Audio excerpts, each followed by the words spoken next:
इस पूरी षड्यंत्र के पीछे जो आदमी था, अंत में उसको सामने आना पड़ा। उसका नाम है नीतीश कुमार। विभागीय मंत्री से काम नहीं चला। नीतीश कुमार जी को स्वयं आना पड़ा और सफाई देनी पड़ रही है।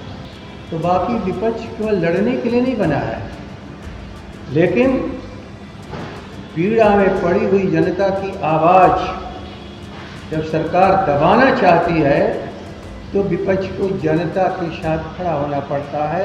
इस पत्र को लिखा है अपने डीएम को, प्रशासन को, लाठी की बल पर मीटर को लगवा दो।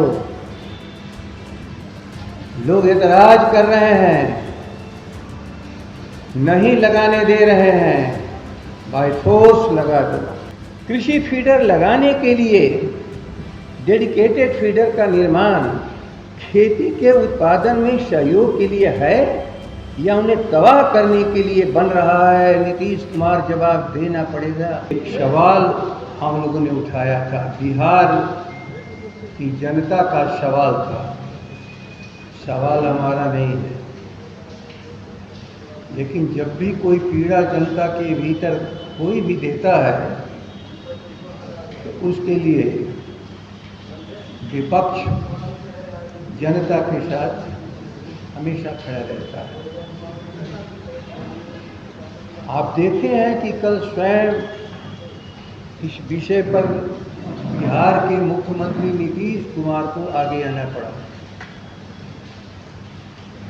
अपने सभी उच्च पदाधिकारियों के साथ उन्होंने बैठक की, लेकिन जो प्रश्न हमने उठाया था उसका एक का भी जवाब उन्होंने नहीं दिया। और हमने जो प्रश्न उठाया था उसका अंत एक ही बात पर था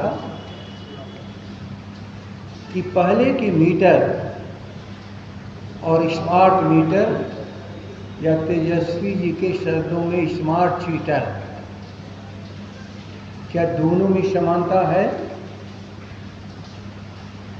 थर्ड पार्टी के समक्ष यदि बातें रखी जाए और साबित हो जाए कि सभी चीज़ें ठीक हैं तो उसमें कहाँ किसी को इतराज हो सकता है।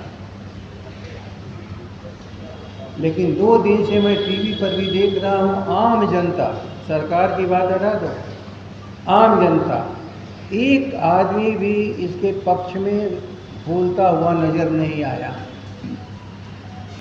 एक ऐसी व्यवस्था की गई है जो केवल लूट के सिवा कुछ नहीं है। पहले के मीटर और जिसे आज मीटर कहा जा रहा है, क्यों बदलने की आवश्यकता पड़ी इसे नहीं बताया गया है। ना मीटर से बिजली उत्पादित होती है, न ट्रांसमिट होती है, न सप्लाई या आपूर्ति होती है। सवाल तो लोगों का यही है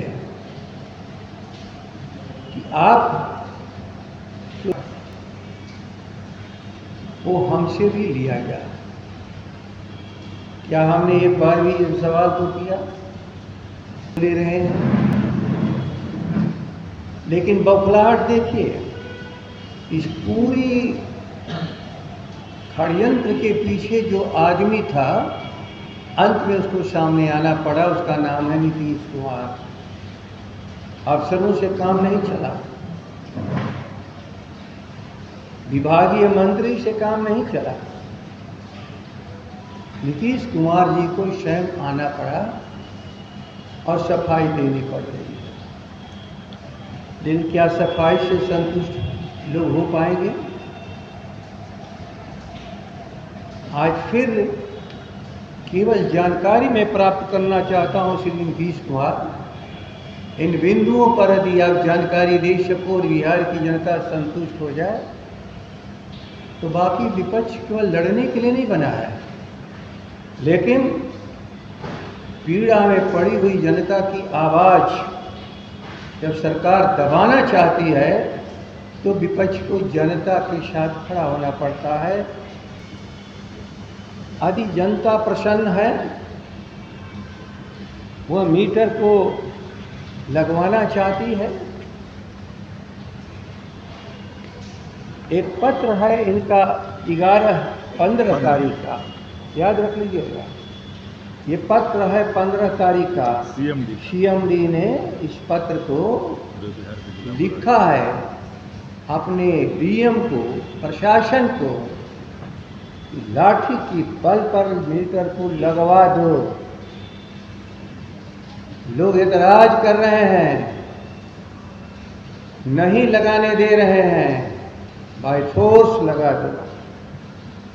हमने तो 25 तारीख को आपके सामने बात रखी, अर्थात इस पत्र के 10 दिन के बाद।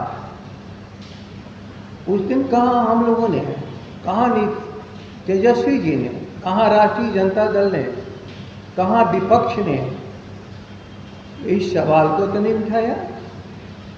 सवाल तो जब जनता उठा रही है, त्राहिमाम कर रही है, तो हम लोग मौन नहीं रह सकते। आम जन जहाँ भी कष्ट में पड़ेगी, वहाँ राष्ट्रीय जनता दल उनके साथ हमेशा बगल में खड़ा अपने सभी साथी विपक्षी साथियों के साथ है। याद रखिए, अंतिम चीज मैं खाली पढ़ दे रहा हूँ, आप लोग को भी मैं कागजातों को दूंगा, आप देख लेना। क्या ये चिट्ठी हमने बनाई, क्या राष्ट्रीय जनता दल ने बनाया है, क्या विपक्ष ने बनाया है? अपने डीएम से अनुरोध कर रहे हैं श्री पंकज, अनुरोध है कि सतह पर समीक्षात्मक बैठक आयोजित कर आवश्यक कार्रवाई करने की कृपा करें, ताकि मुख्यमंत्री द्वारा निर्धारित सीमा के अंतर्गत स्मार्ट प्रीपेड मीटर की स्थापना का कार्य सफलतापूर्वक किया जा सके। कौन था अवरोधक? आम जन। क्यों अवरोध हुआ? यह स्मार्ट मीटर, स्मार्ट चीटर उनके तबाही का कारण बन गया। मैं जानता हूं कि आप पत्रकार हो, लेकिन आप भी बिजली और आपका भी स्मार्ट मीटर होगा और आपके भी पहले के मीटर होंगे, उसकी तकलीफें आप भी बर्दाश्त कर रहे होंगे। क्या हम आपकी आवाज़ नहीं है? क्या आप हमारी आवाज़ जब जनता तक पहुंचाते हैं तो क्या आप कष्ट में पड़े रहेंगे? चाहे प्रोफेशन कोई भी किसी का हो, लेकिन उपभोक्ता सभी लोग हैं। नीतीश कुमार जी, आपको क्यों लिखना पड़ा? यदि जनता अवरोध पैदा नहीं कर रही थी तो आप लाठी डंडे और ताकत के बल पर स्मार्ट मीटर लगाने की चर्चा आपने क्यों किया? आपका पदाधिकारी क्यों किया? आपके सीएमडी का लेटर है, आपका है 15/9/24 का 19/CMD।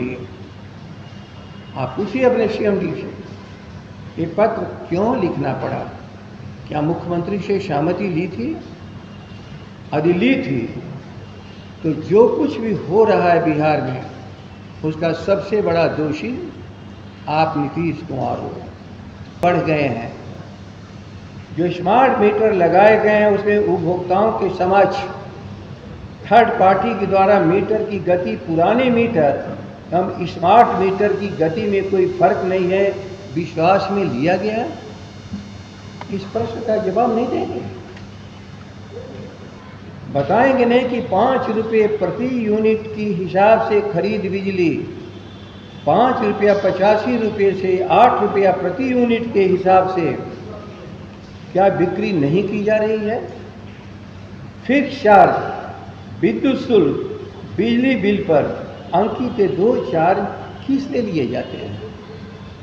हम तो उपभोग जिस बात का कर रहे हैं, हम जितने यूनिट की बात, हम उसका पैसा दे रहे हैं।